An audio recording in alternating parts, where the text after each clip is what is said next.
Vale, pues ya estamos aquí otra vez. Creo que siempre empiezo diciendo ya estamos aquí otra vez, así que aquí estoy otra vez. Esta vez también acompañado con Jota y de invitado, que es la primera vez que se nos une en vídeo, está Chema, que estábamos hablando el otro día por la sección de inmuebles. Y, hostia, necesitamos algo un poquito más práctico del tema de financiación de inmuebles y demás.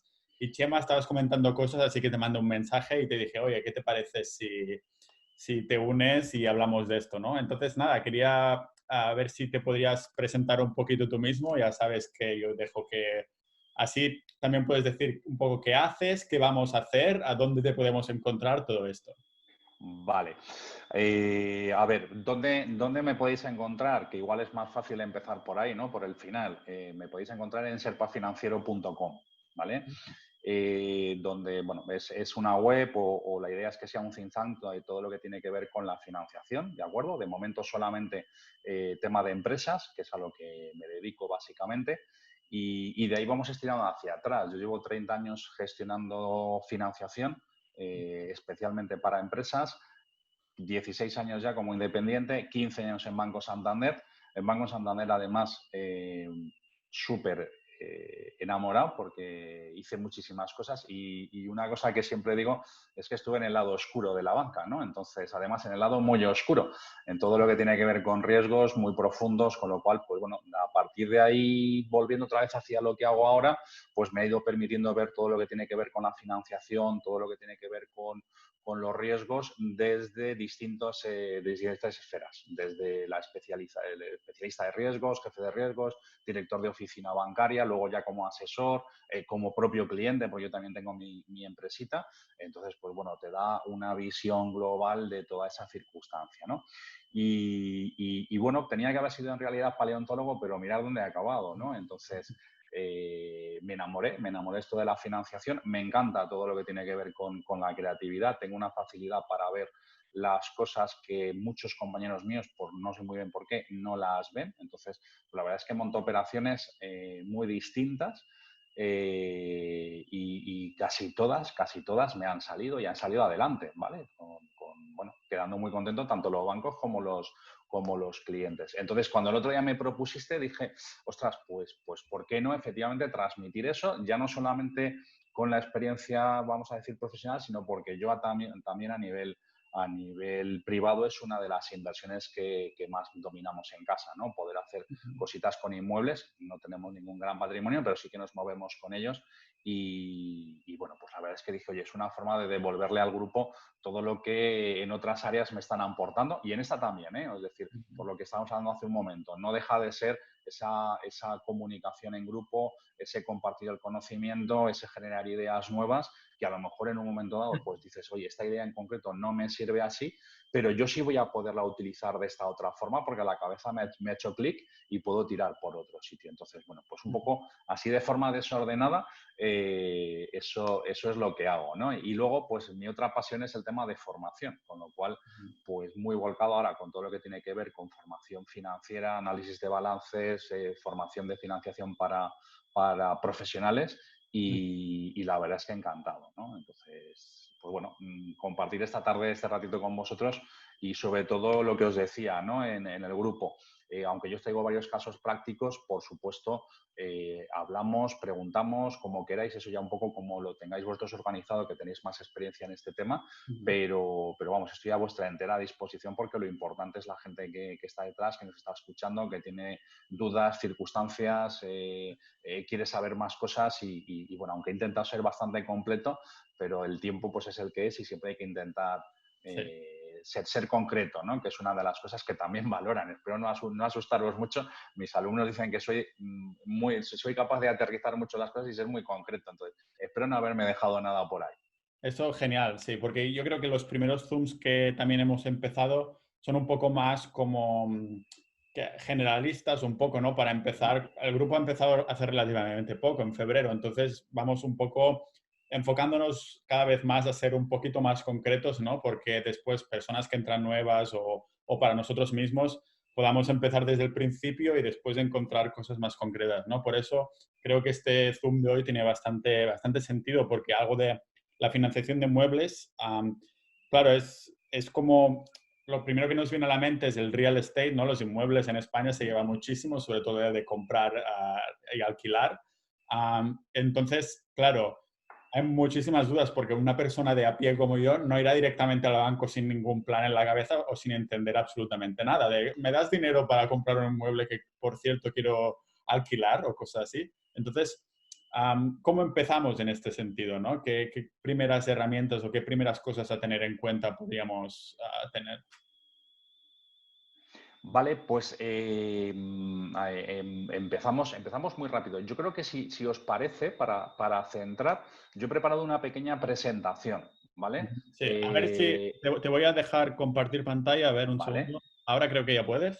vale. Entonces, más que nada porque así empezamos por lo que sería esos ejemplos, ¿vale? Yo intento siempre ir al revés que todo el mundo o lo que suele ser habitual, que es contar todo el rollo y luego decir lo más interesante, ¿no? Ok, Entonces yo creo ok. que vamos a intentar hacerlo al revés. Vamos a irnos directamente, oye, a esos 4 casos prácticos que os he preparado, también muy resumiditos, porque si no, Ujú. ya tengo cierta edad, me podría pasar aquí como los abuelos cebolleta de la banca contándose anécdotas e historias, pero no toca. Entonces, yo si os parece os pongo digamos, os hago un pequeño briefing de cada uno de los casos, os doy las 4 o 5 conclusiones que podemos tener y Sí. luego vamos desarrollando todo esto de una forma un poquito más concisa para poder ir bien y, por supuesto, cualquier duda, cualquier pregunta, eso ya os decía, como vosotros entendáis que lo tenemos que hacer mejor, vamos interrumpiendo todas al final, lo que prefiráis. Yo ahí no tengo ningún tipo Vale. de problema. Tú tira para adelante y yo si no tengo que decir Venga, nada, no voy a decir nada. Y si preguntan venga, algo del chat, a lo mejor sí que digo, mira, aquí preguntan. venga. Fantástico. Bueno, pues fijaos lo que os decía, 4 casos prácticos, ¿de acuerdo? Entonces, lo primero, algo muy sencillo que estabas comentando, Pau. Vamos a comprar un inmueble a una entidad financiera y lo primero que tenemos que empezar a pensar es, oye, ¿quiénes van a ser los titulares de esa operación? ¿No? Entonces, en nuestro caso, en este cuento, pues 2 titulares, un autónomo y un asalariado, ¿de acuerdo? Ujú. Que además no quieren la casa para uso propio, sino que lo que quieren, algo que también se lleva mucho últimamente en España, pues para vivienda vacacional, ¿no? Y entonces, oye, debido a esas circunstancias, pues nos encontramos que el valor de tasación, el loan to value, pues lo sitúan en el 80%, ¿vale? En realidad, primer error, en este caso ahora lo vamos a ver, al ser una compra de un inmueble a entidades financieras, el loan to value, lo que es el préstamo, se podía haber financiado al 100%, no al 80%, ¿de acuerdo? Han dejado de aprovechar ciertas cositas. Entonces, ¿cómo hacerlo o cómo empezar a enfocar las cosas? Lo primero, yo siempre recomiendo que el primer titular sea el que más nómina tenga y el que sea más joven, porque conseguimos 2 efectos. Es que como la primera nómina que se va a ver a la hora de demostrar la capacidad de pago es la más importante, pues de alguna forma ya el banco suele respirar. Y luego, sobre todo, el más joven, porque lo que necesitamos es el mayor plazo posible, ¿de acuerdo? Hay mucha gente que se empecina con los plazos, a hacerlo a 15, a 20 años. Yo, si me dan, en vuestras, estoy viendo caras muy jóvenes, si os dan 40 años, coger 40 años, que no pasa nada. Todavía no conozco a nadie que haya amortizado una hipoteca completa de 30 o 35 años, ¿vale? Porque antes se vende, se amortiza, pero no se cumple el plazo nunca, ¿vale? Entonces, la forma sería plantearlo inicialmente de este problema. Luego, este hilo, si hablamos con entidades financieras, que aquí también hay cosas muy extrañas, hay una recomendación que pasó en esta operación y es que había un error en el precio porque había un error en la publicación, que eso fue beneficioso para el cliente, ¿no? Es decir, oye, lo que decía el anuncio es que era un apartamento muy cerca de la playa, pero no tenía ascensor. Y entonces eso echó para atrás a muchísima gente, ¿vale? Era un cuarto piso, tiraba para atrás a muchísima gente. Claro, en realidad, cuando tú mirabas los datos decías, este piso es del 2007. En el 2007 ya había obligación de los edificios de 4 y 5 alturas tuvieran ascensor. Entonces, esto no cuadra y efectivamente fuimos a verlo y el error estaba ahí. Había ascensor, el piso era nuevo, no tenía ningún tipo de problema, venía de una subasta, pero el precio era bastante bajo precisamente por esas circunstancias, ¿no?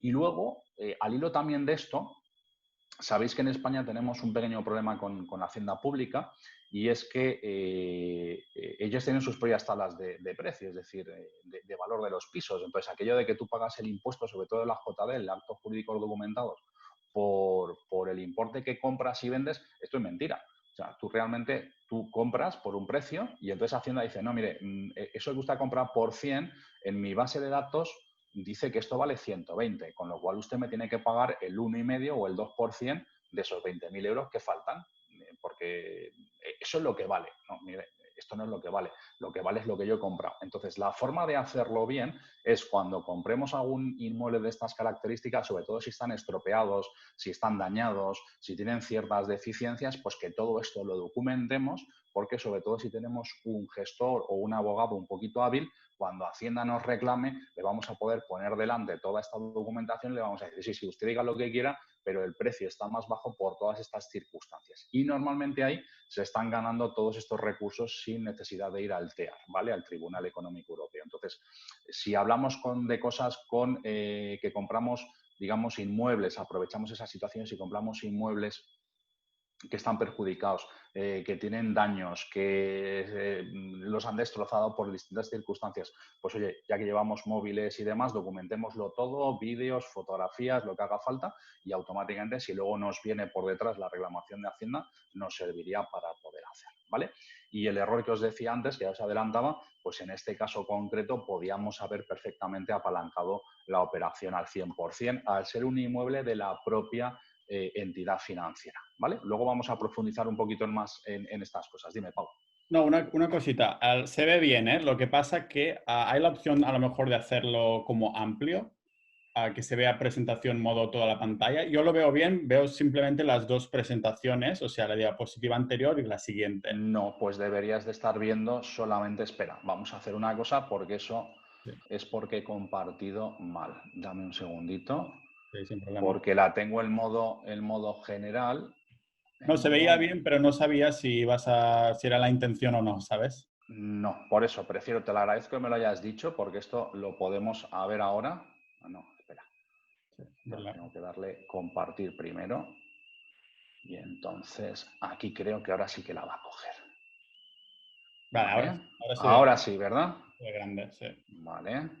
Vale, pues esto es lo que os decía. Gracias, disculpad, pero vamos, a mí me daba en el ordenador que sí se estaba viendo perfectamente. Bien, perfecto. Entonces, primer caso un poco, lo que os decía con eso, el pequeño briefing, simplemente para ir viendo y que vayáis detectando dónde podemos ir luego preguntando, aunque vamos a ir un poquito dando círculos sobre el mismo tema para que quede todo muy clarito, ¿vale? Segundo caso práctico. Bueno, pues en este caso hay otra forma, ¿no? Que además es un tema que sobre todo para la gente que es la primera vez que se mete, que quiere y que viene, normalmente la gente lo asimila que es una forma de comprar si es vivienda habitual, pero que se puede hacer perfectamente si lo que queremos es invertir y es comprar sobre plano. ¿Vale? Es decir, oye, yo ahora mismo no tengo un gran capital, no puedo hacer una gran inversión, necesitaría encontrar, normalmente lo que se dice es 10, 20, 30% en función de circunstancias para poder tener y acoplarme a ese valor de tasación. Bueno, pues una forma sencilla de hacerlo es comprar un inmueble sobre plano. Luego vemos las distintas circunstancias. En este caso también un asalariado y un autónomo. Como veis, ya pongo directamente al asalariado delante porque es mucho más cómodo y mucho más fácil con los bancos negociar con ese tema. También era vivienda vacacional lo que se quería. Y en este caso, al no ser vivienda habitual, tenemos y no ser propiedad del banco, pues nos tenemos que conformar con un loan to value, un LTV del 70%. Es decir, los ¿Esto del clientes tienen que... LTV, perdona? Dime. ¿Qué significa el LTV? El LTV es el loan to value, estamos hablando de el límite que ponen los bancos para dar la operación de Vale. hipoteca, el préstamo, ¿vale? Entonces, en función del destino, si es vivienda habitual, suelen ir al 80%, si es vivienda, digamos, segunda vivienda, irían al 70%, y si fueran inmuebles de negocio, todo lo que tiene que ver con locales, despachos, naves industriales, todas estas circunstancias, estaríamos hablando en torno al 60 en estos momentos, ¿vale? Si se complica, estos porcentajes bajan siempre un poquito, ¿de acuerdo? Entonces, ahí sí que es importante saber que si lo que hacemos es comprar un inmueble de los bancos, esos inmuebles suelen tener la manga más ancha a la hora del valor de tasación, a la hora de la LTV, ¿vale? Podemos llegar al 100% sin demasiados esfuerzos, ¿de acuerdo?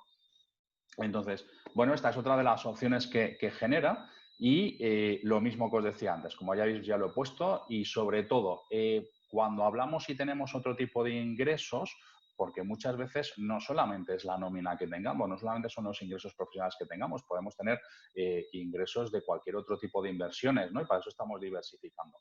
Entonces, yo llevo un mes hablando con entidades financieras precisamente porque lo que les estamos proponiendo de cara a lo que puede venir es, oye, es que el cliente, sobre todo el particular o el profesional que te esté justificando que tiene sus ingresos diversificados, que no tiene todos los ingresos en la misma cesta, no tiene todos los huevos en la misma cesta, este cliente tiene menos riesgo, porque si se paran algunas circunstancias va a poder seguir generando ingresos.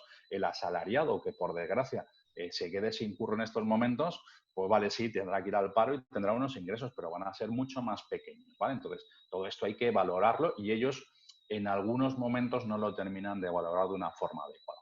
¿Qué ventaja tiene comprar sobre plano? Sobre todo, que no hay que hacer obras. Es decir, nos entregan el bien a los 24 meses habitualmente, tenemos la casa lista para entrar o el apartamento para entrar, amueblar y ponerlo en funcionamiento, ¿vale? Entonces, en este caso en concreto, además, tuvimos dos temas. Y es que los clientes compraron en momento de crisis, con lo cual ya compraron bajo y encima fueron de los primeros en comprar en esa promoción en concreto, ¿vale? ¿Por qué? Porque aquí lo que se buscaba era, oye, queremos buscar inmuebles en una zona muy concreta de Valencia, donde no haya obra nueva, ¿vale? No queremos obra nueva proyectada, ¿de acuerdo? Que se vaya a ejecutar y donde queden muy pocos espacios para poder construir. Entonces, bueno, pues aprovechamos ese momento de crisis, porque cuando compramos en plano, sobre plano, hay un efecto muy pernicioso. Por ejemplo, ahora que llevamos 1 año y medio, 2 años con cierta alegría en los mercados, lo que se está construyendo y lo que se está vendiendo en estos momentos, digamos que ya ha recogido parte de la subida. Si tú estás comprando ahora una casa sobre plano que te van a entregar en 24 meses, desde mi punto de vista estás comprando caro. Porque lo que le queda seguramente, si esa crisis se profundiza, va a ser que cuando te entreguen tu casa, ese valor de tasación va a ser inferior. Es posible que sea incluso inferior a lo que compraste. Con lo cual, cuando el banco te vaya a dar el préstamo, te dirá valor de tasación o valor de compra. El menor de los dos. Con lo cual te puedes encontrar con que esa inversión que hiciste, pasados 2 años, valga menos y el banco te vaya a dar menos dinero de préstamo y tengas que poner la diferencia de tu bolsillo. Ya se nos complican mucho las circunstancias. Entonces, a la hora de comprar sobre el plano, yo creo que hay que tener muy en cuenta esta circunstancia. Ver en qué momento nos encontramos, porque si estamos en crisis o estamos saliendo de la crisis y todavía hay un cierto miedo, podemos encontrar precios muy atractivos, ¿de acuerdo? Y lo que le queda sobre todo es recorrido al alza, pero si estamos ya en momentos, digamos, o bien de meseta o incluso ya hemos llegado o hemos pasado unos crecimientos más o menos importantes, pues lo que vamos a tener ya recogido en el precio precisamente es esos beneficios, ¿vale? Entonces nos podemos llevar algún susto sin darnos cuenta, ¿ok? Bien. La desventaja sobre todo es el tiempo que tardo en generar rentabilidad. Va a tardar 2 años que voy a meter una parte de capital ahí y no voy a poder generar recursos, ¿no? Esa inversión no me está generando recursos, pero bueno, puede ser. La última operación que conozco que se ha hecho de estas características, pues en 24 meses con un precio, creo recordar que son 110.000 euros, ha generado 160.000 es decir, ya vale ese mismo apartamento, perdón, vale ya 160.000 euros. Entonces, ha generado con muy poquito, creo que fueron unos 25 o 30.000 euros de entrega, pues ha generado una rentabilidad muy, muy interesante, ¿vale? Entonces, bueno, es otra forma de hacer las cosas, en este caso inmuebles, que siempre es un poquito más tranquilo. Caso 3, volvemos a una compra de inmueble adjudicado, también a entidad financiera. En este caso, además, mucho más complicado. Autónomo y autónomo pareja que viven y trabajan juntos en la misma empresa, ¿no? Con lo cual, aquí el riesgo que se puede percibir es muy elevado, porque independientemente de la garantía de que esté cubierta, que sea una garantía de primer orden, que sea una ciudad o una población de primer orden, si no hay capacidad de pago, no la perciben bien, nos van a poner muchos problemas, ¿vale? Ese va a ser siempre nuestro caballo de batalla a todos los niveles. Entonces, y por poneros rápidamente, lo que ahora se está manejando es que el ratio de capacidad de pago de personas físicas, de consumidores, estaría en torno al 40% de sus ingresos, ¿vale? Entonces, si yo gano 10.000 euros al mes, pues como mucho tengo que tener compromisos por 4.000. ¿Vale? Todo lo que supere esos 4.000 y la hipoteca que yo estoy pidiendo tiene que estar metida en esos 4.000, ¿vale? Si supero eso, ya me van a empezar a poner problemas. Y si además lo que tengo son niños y son familias que ya van incrementando sustancialmente los miembros, pues todavía esa capacidad de pago se va a ver más mermada, ¿vale? Entonces hay que tenerlo cuidado. Ahora mismo el 40% es lo que los bancos están barajando a ese nivel. Y en este caso el destino de la vivienda era habitual, ¿vale? ¿Por qué os traigo este caso en concreto? Porque al ser un inmueble adjudicado de la entidad financiera pudimos conseguir un 100% del préstamo. Es decir, lo que valía la vivienda es lo que se les dio de préstamo a ellos, ¿vale? Sin ningún tipo de problema en este aspecto.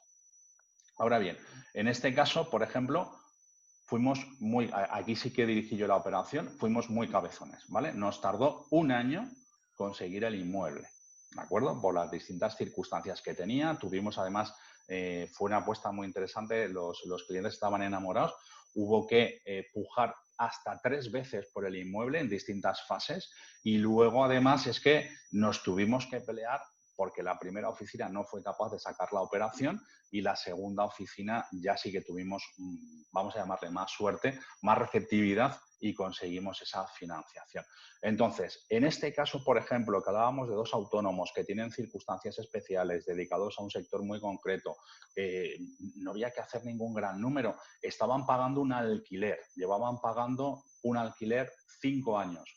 La cuota del préstamo hipotecario tal cual lo montamos era inferior al alquiler que estaban pagando. Ya no hay riesgo, lo único que hago es sustituir una cuota por la otra y encima esta es inferior a aquella, con lo cual ahí no hay riesgo, pero hay que saberlo explicar, hay que tener ese punch de explicación para que el analista de turno no se enganche con ninguna circunstancia. Entonces, bueno, pues este fue un poquito el secreto, ¿no? Y un cuarto caso, que creo que va a llamar mucho la atención en este caso, muy sencillito, no os voy a dar muchas más explicaciones porque el inmueble no tiene importancia, sino porque nos encontramos, aquí el kit estaba en los titulares, nos encontramos con un primer titular que no era la que más ganaba, pero hubo que ponerla como primero porque era española, residente en España, y su pareja era extranjero, no residente en España y además ponía la pasta encima de la mesa, el 50% de la operación la ponía encima de la mesa, ¿no? Con lo cual, aquí había un pequeño tira y afloja a ver cómo terminábamos de hacer toda esta hipoteca, ¿no? Entonces, esto me viene al pelo para poder repasar con vosotros rápidamente al menos los perfiles principales de participantes, ¿no? Está claro que el que es titular a nivel particular, otra cosa son las empresas, pero a nivel particular, como persona física, somos todos deudores e hipotecantes, ¿vale? Es decir, si yo, mi hipoteca personal de mi casa, yo soy deudor e hipotecante. Pero, en este caso, ese segundo partícipe que ya ha puesto el dinero encima de la mesa, que también es propietario del inmueble, lo que es un hipotecante no deudor. ¿Por qué? Porque él ya ha puesto la parte que le corresponde, pero tiene que autorizar, tiene que firmar y tiene que ser conocedor de que estamos hipotecando su propiedad y de lo que puede pasar con ello. No es avalista y no es titular. La figura es hipotecante, no deudor. ¿De acuerdo? Lo único que está autorizando es a que podamos hipotecar su inmueble con todo lo que ello supone. Con lo mismo, si me voy un paso más allá, me voy hacia el avalista. Puedo tener avalistas que sabéis que responden en principio con todo su patrimonio. Presente y futuro. En España es así, ¿de acuerdo? Además es lo primero que cualquier notario te va a decir. Oiga, si el valor de venta final o de ejecución no cubría el importe de la deuda, usted sigue debiendo la diferencia.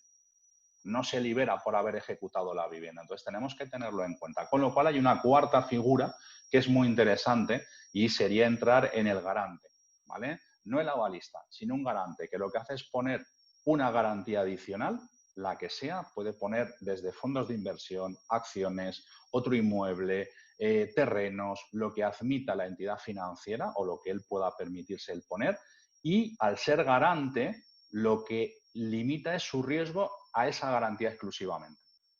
Es decir, una vez que se ejecute esa garantía, él ya no tiene ninguna responsabilidad al respecto.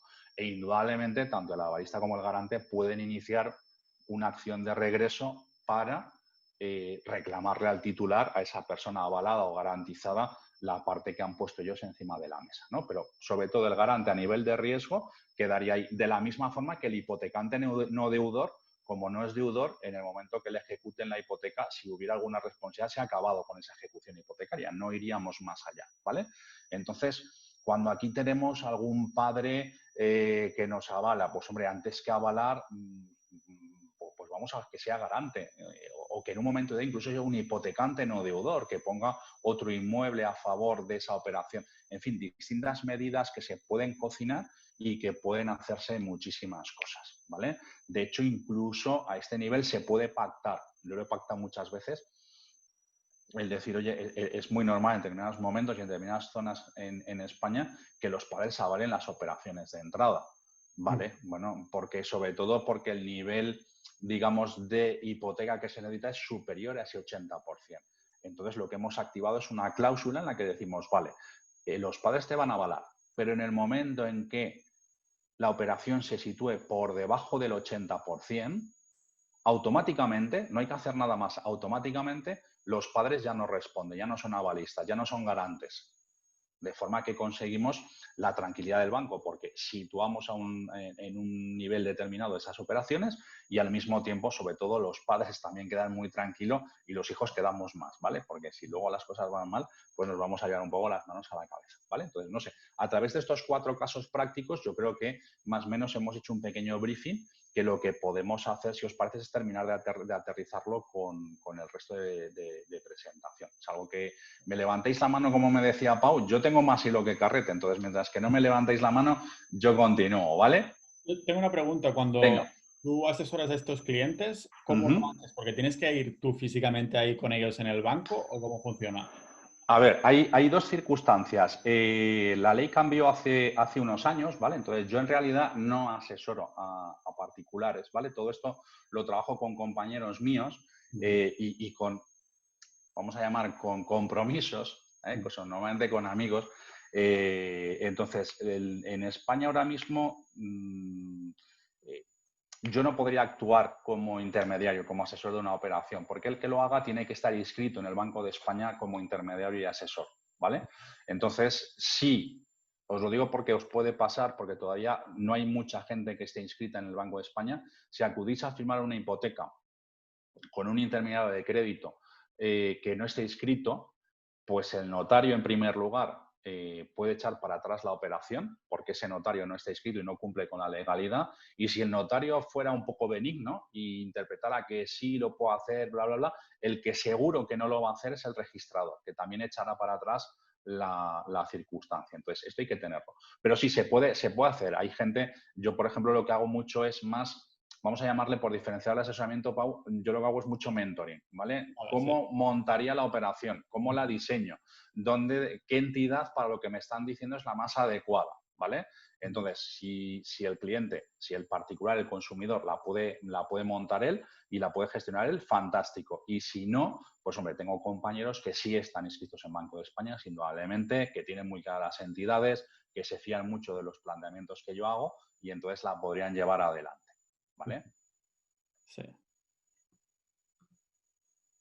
Bien, entonces, aquí siempre se genera un poco, porque ¿qué podemos financiar cuando compramos un inmueble? Parece que solamente podemos financiar la compra. Y bueno, ¿se puede financiar la compra? Por supuesto que sí, pero también podríamos, llegado el caso, y hemos vivido etapas muy de gaseosa, que yo llamo, ¿vale? Muy efervescentes, donde también se han puesto los impuestos y también se ha hecho la reforma, ¿no? Entonces, oye, la compra-venta, pues ya hemos visto que entre un 60% del valor de tasación y un 100% lo vamos a poder hacerlo con los bancos. La diferencia si hubiera nosotros. Los impuestos, los bancos en principio, hoy por hoy, no están por la labor de financiar absolutamente nada. Nos tocaría financiarlo nosotros y más o menos estaríamos hablando siempre de un 10% aproximadamente del valor de compra-venta, hay que tenerlo en cuenta porque es un capital que nos toca poner a nosotros.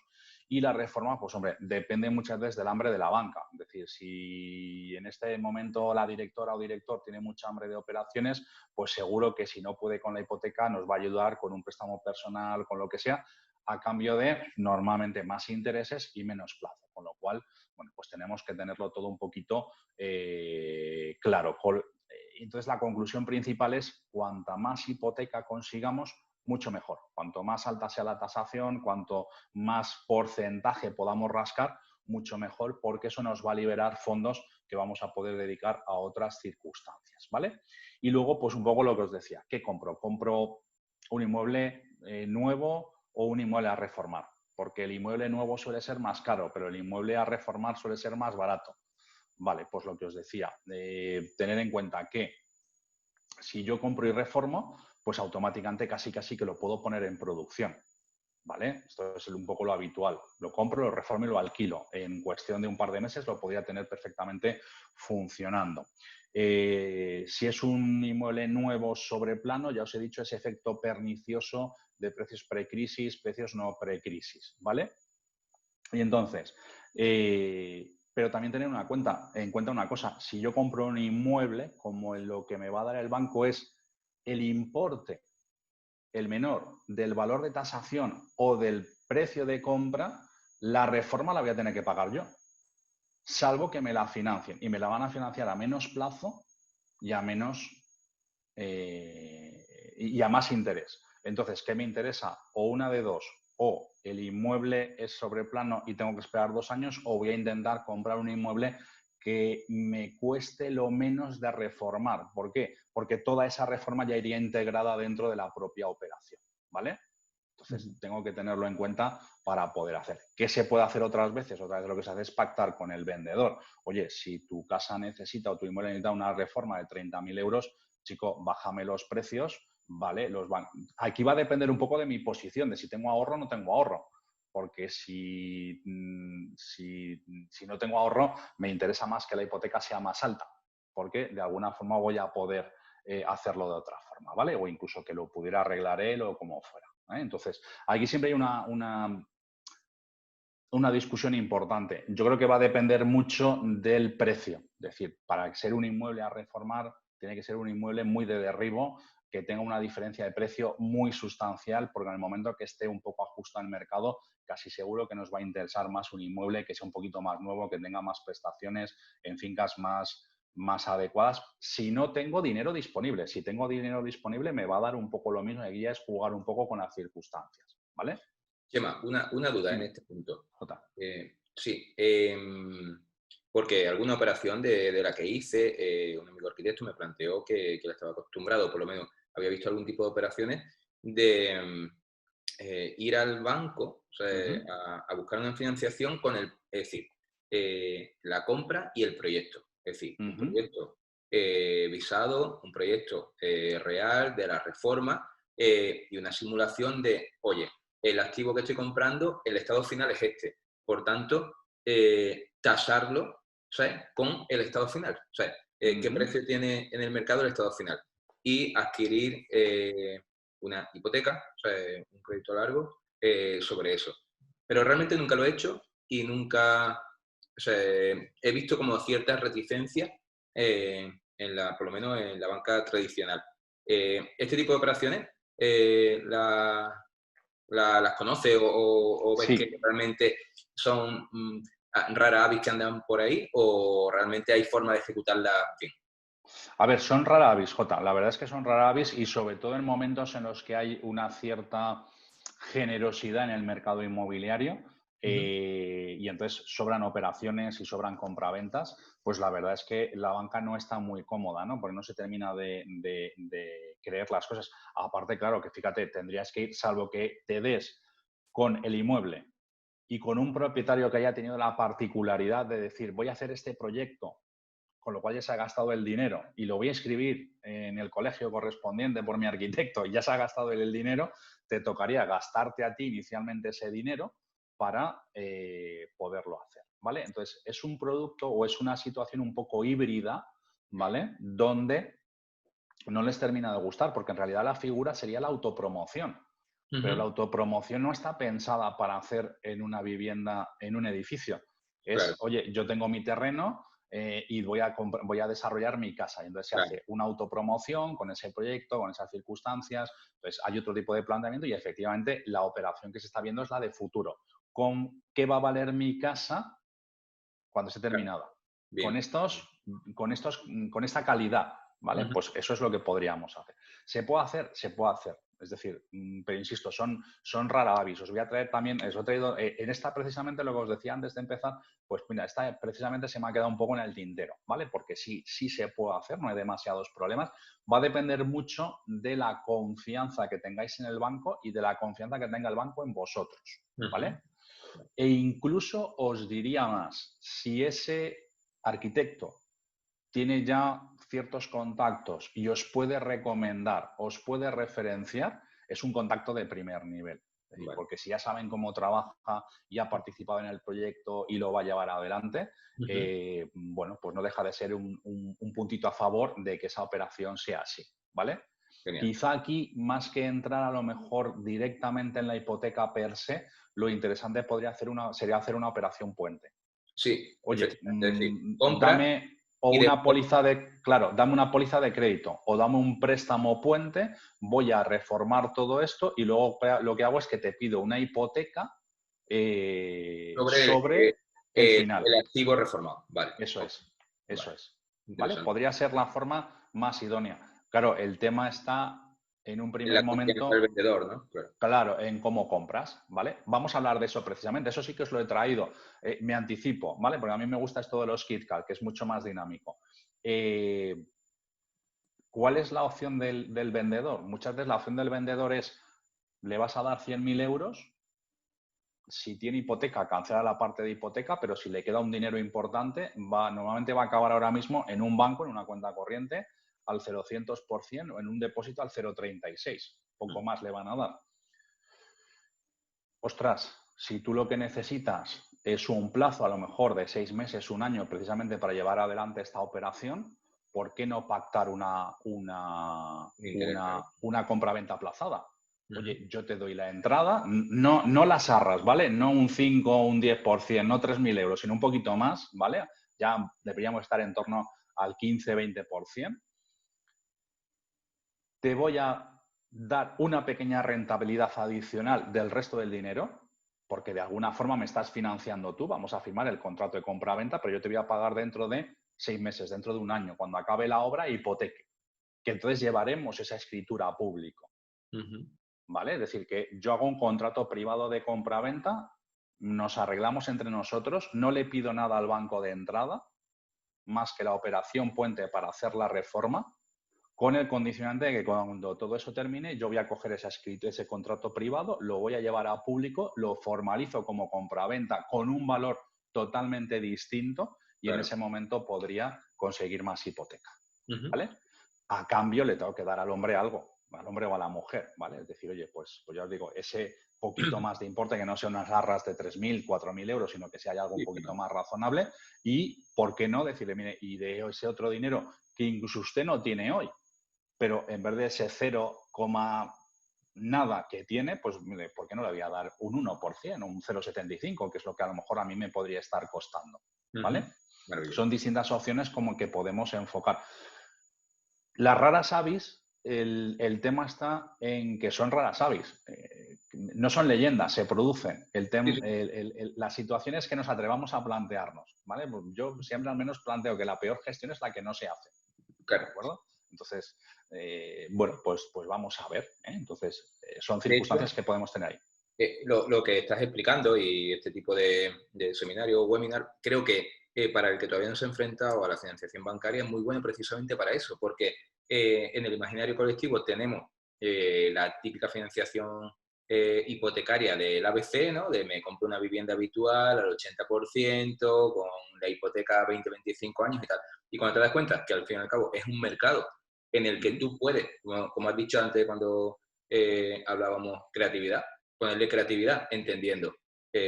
Entiéndete primero cuál es tu ratio de endeudamiento, cuál es tu nivel de riesgo, a qué te quieres exponer, para qué quieres hacer la operación, si es para invertir, si es para una vivienda habitual. Cuando uno conoce todo eso, va al mercado de forma diferente. O sea, y es lo que creo que es muy bueno transmitir. O sea, que no tienes que ajustarte solo a lo que estamos acostumbrados. Al contrario, o sea, puedes plantear las cosas de muchas formas si las conoces. No, y además hay que plantearlas, porque fíjate, normalmente los profesionales de banca, el que nos toque que nos atienda, normalmente va a ir a un sota caballo y rey. Voy a comprar una casa, eso se llama hipoteca. Ya, espera, pero es que la casa la quiero para esto, es que a lo mejor quiero comprar la casa para venderla. Entonces, a lo mejor la circunstancia no es que me la hipoteques, es que me des, en vez de un préstamo, que me des una póliza de crédito. Sí, sí. Oye, ¿y con qué la garantizo? Pues si es que ya tengo posiciones en el banco, por ejemplo. O es que ya tengo una hipoteca contigo, que no voy a hacer una segunda hipoteca, pero como si dejo de pagarte una operación, me vas a embargar, pues lo primero que me vas a ejecutar es la vivienda. Entonces, ¿qué problema tienes? Por eso digo que muchas veces tenemos que saber lo que nosotros queremos y en función de esto, plantearles cosas. Ellos nos van a decir que no, o que sí, o que esto no les encaja, y entonces ya empezamos en ese proceso de negociación. Porque si no, nosotros también estamos pensando por ellos y estamos, no, es que esto no va a triunfar, esto no nos lo van a aceptar.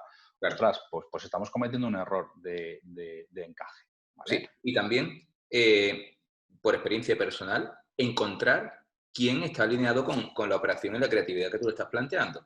A mí me ha pasado decir, yo me he ido de una entidad en la que tenía un crédito hipotecario y decirle, oye, quiero plantear esta operación. Y decir, un poco como pasar de mí, o sea, el servicio al cliente no era muy bueno. Oye, quiero plantear esto, tal, no sé qué.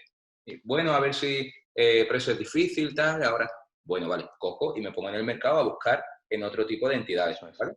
Que en algunas parecen más difícil, menos difícil, pero de pronto uno lo encuentra y me dice, claro, eso lo hacemos perfectamente, me analizan el riesgo, me analizan tal, no sé qué, perfecto. Digo, joder, o sea, después de 2 meses con la operación montada, buscando. Con esa operación me voy a mi entidad inicial, donde tenía la hipoteca, digo, oye, he encontrado esto en el mercado, ¿me lo igualas o me lo mejoras y me quedo contigo? Y me dice, no sé, voy a verlo, oye, que tengo este plazo, tal, no sé qué. Cuando ya se me va el plazo y lo acepto con el otro, me llevo su hipoteca a otro lado, me dicen, joder, ¿por qué no me lo has planteado antes? Es como, perdona, te lo llevo planteando 3 meses, ¿sabes? Pero la comodidad también existe en la entidad. El resumen de esto, que una entidad o una persona de una entidad o incluso una sucursal te diga que no, no quiere decir que tu operación no tenga sentido o no vaya hacia adelante. Es decir, busca, porque cuando 5 te digan que no, esto pasa como en la vida, ¿no? 5, 10 te digan que no, entonces dices, bueno, tengo que plantearlo de otra forma. Pero al final, a mí me han salido. O sea, tenía más la barrera en la persona o la entidad cómoda que en el problema de la operación. O sea, porque la operación estaba bien planteada, había entidades que le ha parecido maravillosa y las cuales las tengo y va súper bien de esa forma. O sea, entonces, que tengamos eso en cuenta también. Me parece muy, muy interesante para perder el miedo. Sí, los árabes lo dicen muy bien. Dicen que cuando alguien te dice que tienes joroba, que continúes tu camino y no hagas caso. Pero cuando te lo dicen 3 personas, que te mires en un espejo. Porque igual es que es verdad que tienes joroba, ¿no? Entonces, por eso os he puesto antes el caso de esos 2 autónomos que compran que nos cuesta 1 año. Es decir, la operación se sacó en la misma entidad, porque indudablemente hombre, para que os hagáis una idea, con cosas un poco aberrantes, ese inmueble que era de una entidad financiera, se llegó a plantear la operación en otra entidad financiera que se puso a tiro y estaba dispuesta a financiar ese inmueble. No llegaba al 100%, teníamos que ir allá a ratios normales de sus provisiones, sus circunstancias, pero llegaba a un 80%. Entonces, claro, ¿qué es lo que hicimos? Negociar en la misma entidad con 2 sociedades distintas. Lo que es muy importante en principio lo has dicho fantásticamente bien, Jota, yo creo que es muy importante tener ese sentido de, oye, te estoy contando la operación, estúdiamela, pero si no la ves, por favor, no la metas en el sistema. Porque si la metes en el sistema y la deniegan, es francamente complicado levantarla. Sí, porque el resto de bancos, ¿verdad? Eso es una cosa que me comentaban. Claro, entonces, oye, sobre todo dentro de la propia entidad. Entonces, si no la ves, hazme un favor, tú mírala, valídala, habla con riesgos, haz tu informe, pero no la des de alta totalmente en el sistema, no la presentes como tal, porque si viene denegada, levantarla es muy complicado, ¿vale? Entonces, bueno, y luego depende de lo cabezones que seamos cada uno para sacar las cosas. ¿vale? Que ahí el miedo también influye bastante, ¿vale? Vamos a ver esas condiciones de hipoteca, ¿no? O al menos dónde me enfoco yo. Yo lo que os decía, me enfoco sobre todo en el plazo más largo posible.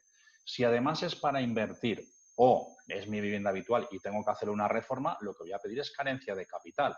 Voy a intentar que al menos los 6, 12, 24 primeros meses no pagar la cuota completa, pagar solamente intereses para ir más desahogadito y poder llevar a cambio. Es una forma de financiarme, decirle, podría estar pidiendo perfectamente un préstamo consumo a otra entidad financiera y con el ahorro del capital de la hipoteca estar pagando ese préstamo, ¿vale? Cuando ya lo tengo todo establecido, ya hago cualquier otra circunstancia. Entonces, ya digo, esos 6, 12, 24 meses en función del importe, pues lo podríamos estar pidiendo sin ningún tipo de problemas. En el tipo de interés, que aquí también hay mucha leyenda negra, fijo o variable, ¿el tipo de interés es alto o es bajo? Pues es que depende. Si es para mi vivienda habitual, pues es una cosa. Si es para inversión, lo que tengo que ver no es tanto lo que me van a cobrar, sino lo que yo voy a ganar. Entonces, sin olvidar que hay que negociarlo, a veces se pierden operaciones porque el tipo de interés no es exactamente lo que queríamos. Entonces, yo siempre lo planteo en base al objetivo.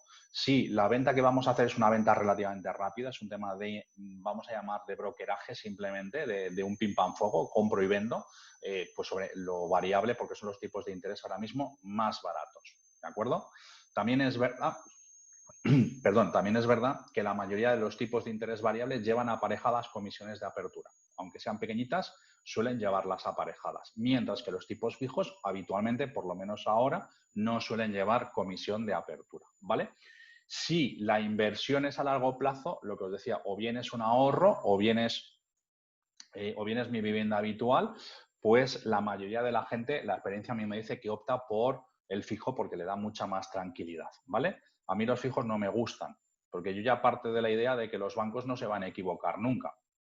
Entonces, si a mí hay un banco que hoy me está dando un 1,50, es porque piensa que en los próximos 10 años el tipo no va a estar nunca por encima, porque si no, estaría palmando dinero, ¿vale? Entonces, a mí no me terminan de gustar, ¿vale? Yo siempre todas las hipotecas que tengo o que he tenido las he tenido siempre a tipo de interés variable, ¿eh? Pues me parece mucho más dinámico, mucho más, pero bueno, contra gustos, colores, y hay veces que la tranquilidad es un plus que tenemos que tener, ¿vale?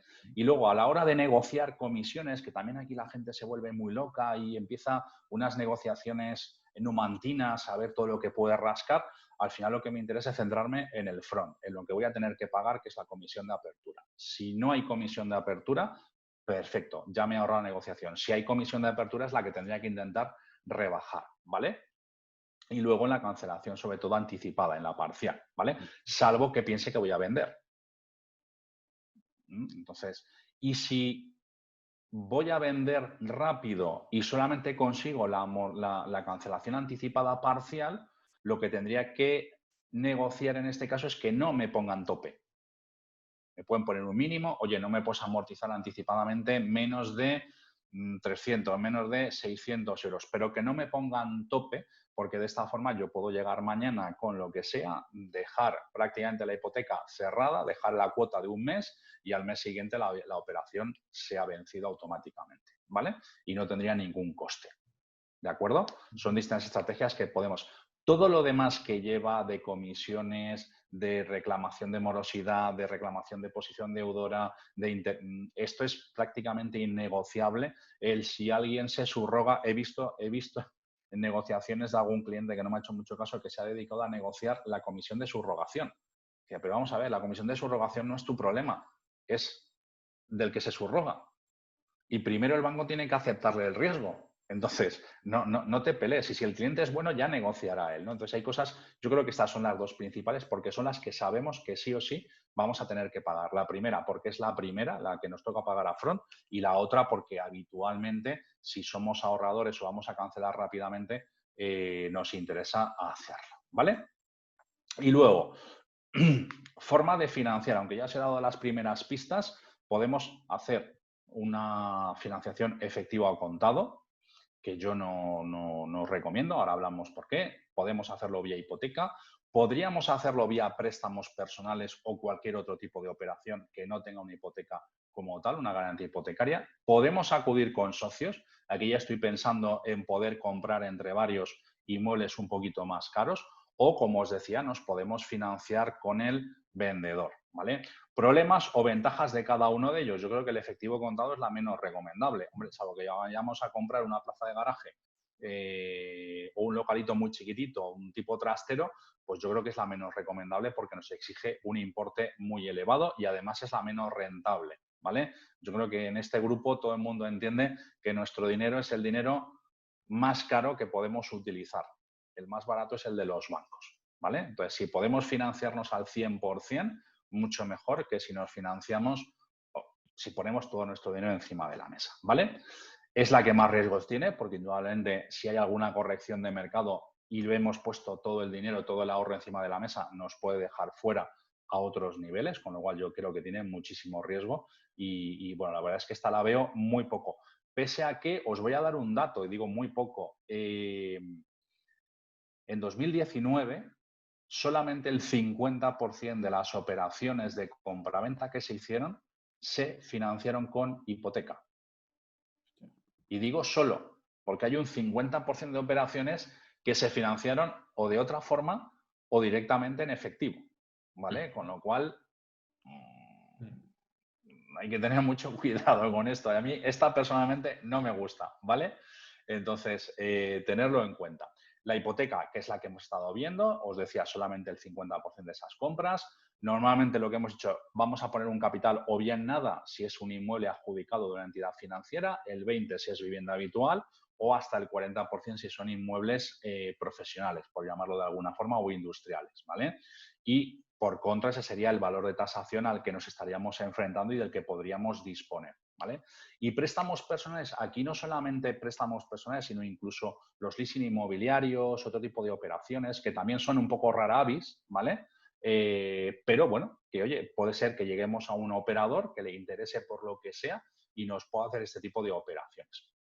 Son normalmente más caros, suelen tener menos plazo y por lo tanto pagamos más cuota. Yo he hecho a nivel de inmuebles industriales, he hecho operaciones donde no hemos llegado a hipotecar a 10 años la operación, con lo cual salía una tasa.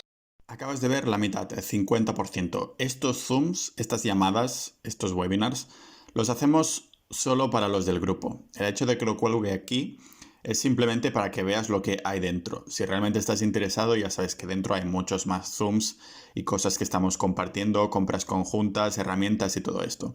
Si te interesa, solo tienes que ir a capitalista.ninja, ir a la sección de comunidad y ahí nos encontrarás. Nos vemos.